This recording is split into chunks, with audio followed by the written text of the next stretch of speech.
Hello and welcome to another episode from Ampro Engineering.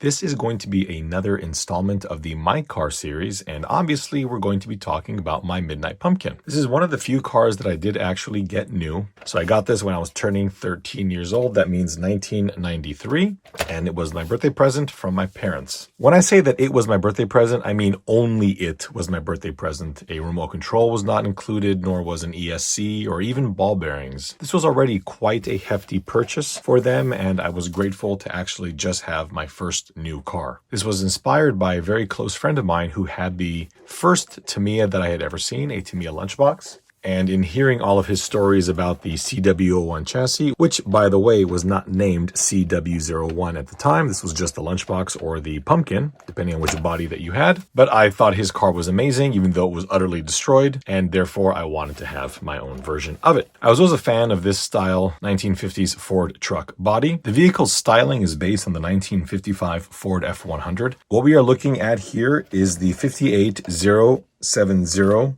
model. The body that the truck is wearing right now is the original body that it came with. Originally, this truck had been painted blue. It was a Tester's regular blue. Then it was painted in red, Tester's red, and then it was painted orange, this orange. This paint job was about 1997, 1998, and it really came out beautiful. A few years later, I decided that I wanted to flame it. So I covered the whole front half of the car in masking tape. I sketched out the flames and I went ahead and flamed the whole thing. These are all done with Tester's aerosol cans in yellow. In the front where you're seeing a different shade, that's just where the yellow didn't hit as heavily. I kind of made the yellow paint go toward the rear. And then that was coated with a pearlescent coat of clear. Once that was done, the entire thing was clear coated. And that was about 2000. So you're looking at a 20-year-old paint job. Even though this is the original body, I have never been very abusive to this thing. I've always treated it very nicely. But there's a big chunk here in the front that was rebuilt because someone, I don't know if it hit something or what happened, but it was broken off. It had been rolled a couple of times, so that was repaired. And I think the most telling areas here at the rear, these two little corners aren't perfect, but it's good enough. I also went ahead and did this little wood insert in the bed just to make things a little bit different. Don't know what that wire is, but there's a wire right there. The roll bar on this truck I found years ago. Again, you're looking at about 15 years ago. I also added these chrome side pipes that were from the lunchbox, just to, again, give it a little bit more pizzazz. The box art of this truck does in fact show the pumpkin with chrome side pipes. The truck did have operational turn signals. It was an LED that would flash when you applied voltage. Very, very old school that I'd done that, but it did work pretty well using some switches down here that are now in a different car. It also had a brake light in its original back window that was controlled by the mechanical speed control. This is the little switch that I used, and basically as the servo horn would turn, it would come into contact with this, send voltage to the turn signal, and make it flash. This is probably about 1996 that I did this, and the wiring there's a lot of it. Here is the mechanical speed control that I used to use, and you can see that I had this little LED wired in. Not particularly beautifully, but it did work. So when the truck was at neutral, it would light up, I think.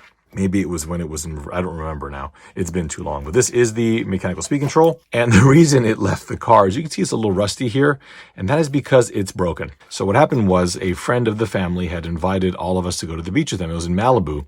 They had rented a beach house and we all went over there. It was really, really amazing. I was driving the pumpkin on the beach, probably back when it was red or something. And my friend's dad was saying, you're getting really, really close to the waves.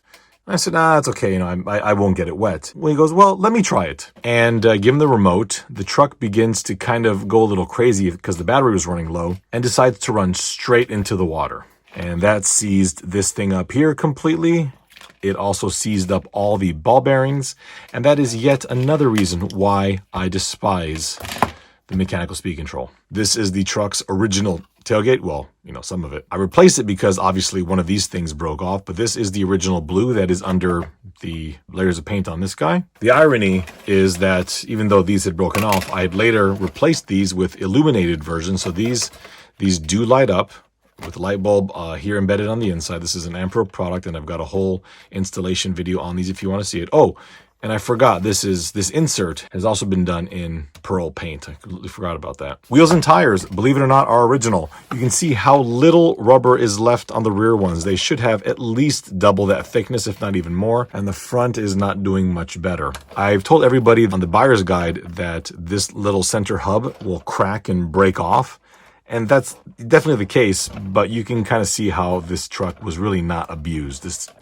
I mean, I played with it constantly growing up. I didn't really beat it up. With that said, it did get a full restoration a few years ago because the chassis was damaged, and I went through a paint everything silver phase. So most of the chassis had been painted silver. The truck always retained its silver can motor, not the original because of, the ocean. It does have an aftermarket wheelie bar that used to be all over the internet, and now I can't find them anymore. This also has the Ampro lower rear shock mount, which does prevent the motor from coming into contact with the shocks when you accelerate if you do not have the trans brace, which you'd think I would have on this truck, but I don't, because I had restored this truck and added a fifth shock, you can see it right there, years before I developed that central mount. I didn't like the amount of work that it took to get that shock in there and all the additional weight, so I did later go with the transmission brace, but this was already in there, so why remove it? The shock absorbers on this truck are the vintage Tamiya CVAs, and they are excellent shocks. The truck does have the Ampro double wishbone front suspension, and it has been on the racetrack quite a few times. There's a lot of video of this truck driving and annoying people all over NorCal raceways. When it goes to the track, it does have this body on it. This has got many, many hours of runtime on it. It's got a lot of damage here at the rear. In fact, I'm going to do a video on how to repair Lexan. I don't know why actually, I do know why it's like that. It's because when this thing was vacuum formed, it stretched out quite a lot here and thinned out too much. It is a body by Parma.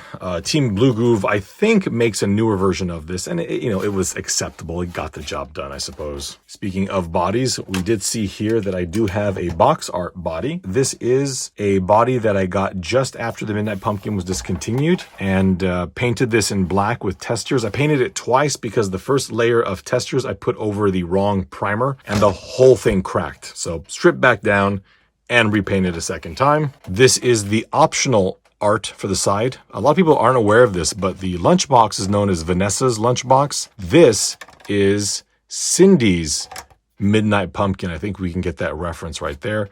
And I don't believe the modern pumpkin has this decal any longer. This little rooster, well, he's there for a reason, and we'll get to that shortly, but this whole body did get the box art treatment. It does have working headlights, as does the orange one. And then the decals applied, and then many layers of clear were put over that. This body was probably painted in about 1998 or 1999, so it's been around for a while. Moving back over here to the pumpkin, let's pull the body off. It's not that easy with side pipes over there.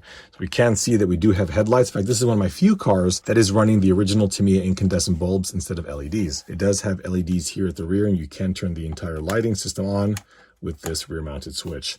These lights have been here probably around 7 or 8 years. Looking at the truck, these are 3D printed body mounts. I've made these before the aluminum ones were available. These used to be available through Ampro, and I've discontinued them because the aluminum ones are better and cheaper. But on these, the big thing that I did is I reoriented the pin on this.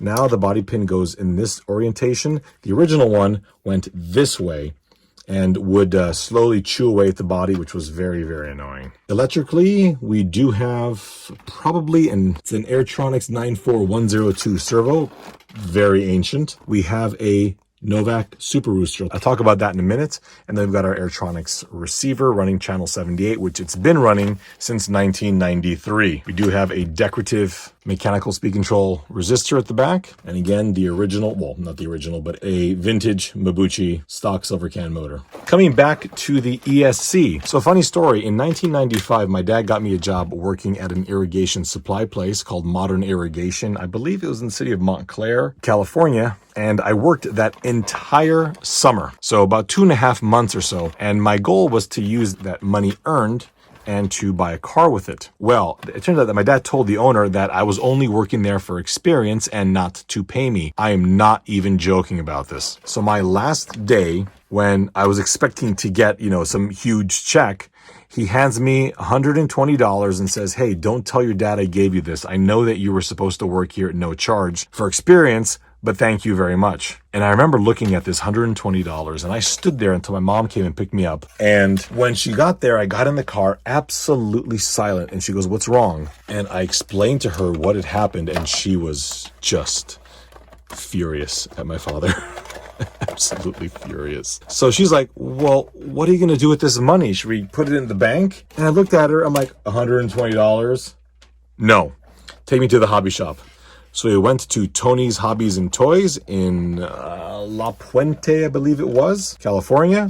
I walked up to the speed control display case and I said, "I will take the rooster." And that was it. That was the same rooster that is in this truck right now. It has been in this truck since 1995. And ironically, the cost of these ESCs is going up. So it's possible that in a few years, it will be worth more now than it was back then.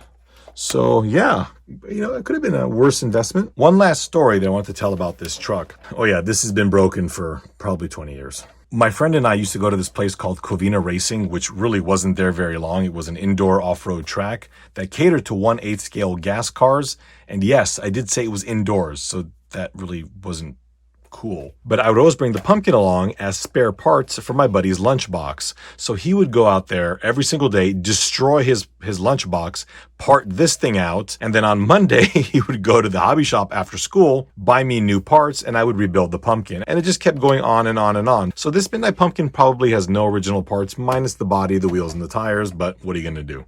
And that will conclude this episode on my Midnight Pumpkin. It's a fantastic truck. It has decades of history behind it, and I suspect it has decades more to go. Thank you all so much for watching, and we'll see you soon.